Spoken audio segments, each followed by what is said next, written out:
এই যে নদীর মতো দেখা যাচ্ছে, এইটা এখন আমি পার হয়ে ওপারে যাব। নদীর ভিতর দিয়ে বিভিন্ন জায়গায় পাহাড় আছে।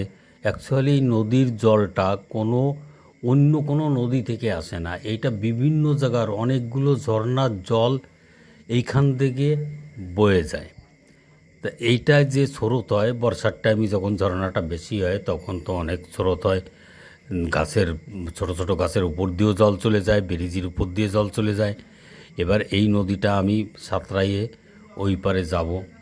যাই হোক, মাঝপথে যাওয়ার পরে অনেকটা স্রোতের জন্য আমি আর সিধা হেঁটে যেতে পারলাম না। ওইখান দিয়ে নদীর ভিতর দিয়ে অনেক জায়গা দিয়ে পাথর উঁচু উঁচু হয়ে আছে, তার ভিতর দিয়েও পর সাঁতরায় যাওয়ার পর ওইখান থেকে পাথরেরও বেশ খানিকটা চোট লেগে গেল। তাও আমি ওপারে যাওয়ার ইচ্ছা, তাই ওপারে চলে গেলাম।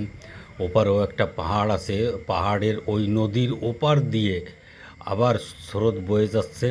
ওইখান দিয়েই বেরিয়ে আবার এইখান দিয়ে সাঁতরিয়ে এপারে সাঁতরাইয়ে এপারে চলে আসব।